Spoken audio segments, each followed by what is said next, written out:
Second video in one day. How exciting.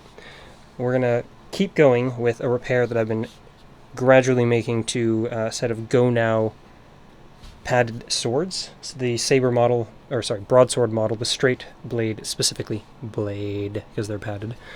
Dang it, gotta stop with the throat clearing. So these things, I don't know if you can see this, tend to get frayed on the edges as soon as they get scraped along the ground. So I decided to make myself some handy dandy caps to go over them to protect them. Now this is going to get glued on and I'm going to stitch it around the edge once I have all of them made, but I like to batch that kind of thing. So as you can see, this is going to look like that. But we're going to do a better job of attaching it and making sure that it's all snug and nice and fitting. I hadn't intended to make more than a couple of these, which I did today, but since I made an extra gusset panel, I figured I may as well top up my entire supply and just finish the job instead of delaying it as I usually do, which is a bad habit. You shouldn't do that. You should always try to finish your projects, even though it might be a little uncomfortable. Okay, so because this is such flexible leather, I am going to punch these holes one by one by hand. Normally I wouldn't do it like this, but because this is a one-off, well, not really a one-off, but because the material that I'm using is so flexible, I want to use a really thin awl. I think I said maul when referring to one of these in my last video. That is not correct. A maul is a hammer device, like such. Yeah, I think I referred to this as a tapered maul. Tapered awl, maybe? I'm not sure the exact name of this tool, but this is a hand awl. It's made for making manual stitching holes, one at a time. Well, this one specifically is made one at a time. A lot of the time you can use one of these while you are working on the piece itself, if you have lines that you need, or edges that you need to line up, but you're not sure exactly how they're going to line up. So generally speaking, you can kind of make stuff fit when you're using leather. You can make it pucker, and you can make it stretch a little bit, depending on the type you're using. You can kind of think of it as a plasticky material before we had plastic, except depending on how it's tanned, it has different properties as opposed to the chemical composition. Well, I guess that is technically the chemical composition as well. So that'd be technically correct. As we all know, the best kind of correct. Alright, I guess you can't really see what I'm doing a ton. Maybe I should have the camera on the other side. But my fingers are in the way because I need... oh no. Did I muss it up? I did muss it up.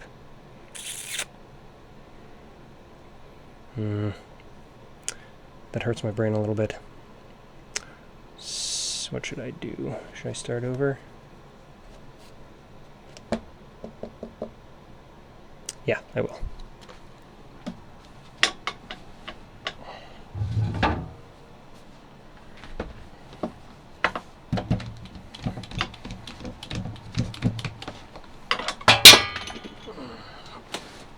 Things dropping. Oh, please don't drop. Okay, I am just going to be a minute while I cut another piece of this from the template. I'll be right back.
And we're back.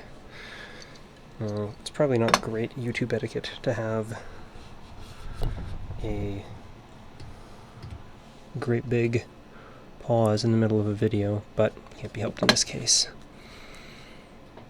I messed up that last panel a little bit too much, so I need a do-over. It was my fault for looking at the camera and not actually looking at my workpiece. Silly, silly. Now,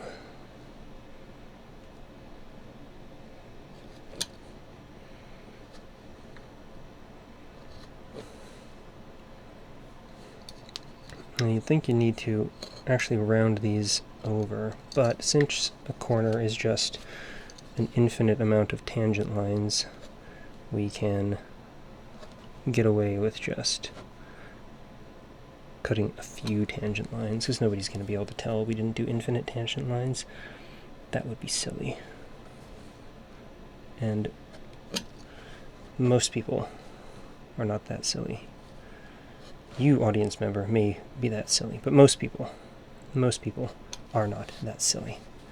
Okay, so we've got 3 intact ones and 1 mussed up one. Okay, and we're going to actually pay attention this time. So we get the cuts, or get the little holes in the wrong places instead of the right places, instead of trying to show you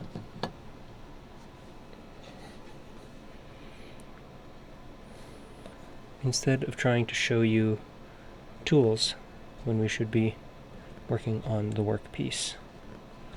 That was a very silly thing to do, and it cost us a perfectly good panel. But that's okay. Sometimes mistakes are made, and as long as nobody died, or you didn't mess up too much of your leather or hide, then there's no reason to get upset over it, really. I didn't even stab myself. It was a first time for everything. Not that I stab myself very often, it's more I nick myself with the X-Acto knife. As one does while crafting. I say blood, sweat, and tears. I've put blood into most projects, whether I meant to or not. Anyways, I've got 4 of these. They will match up with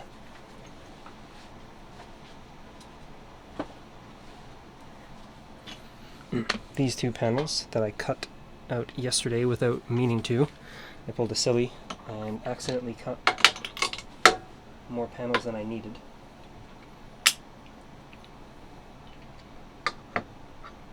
So we will be stitching these up tomorrow with some nice white thread. I think that's going to do it for now. You guys have a great day. Or good night. Whichever. Bye-bye. Oh, you know what? We should add the logo sign. Just a moment.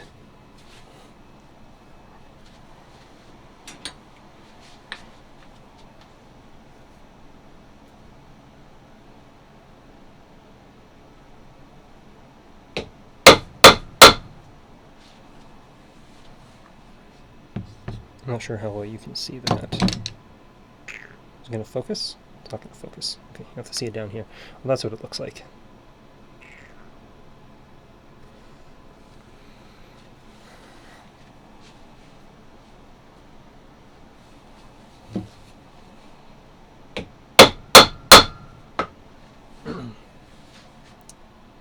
That's a little bit better.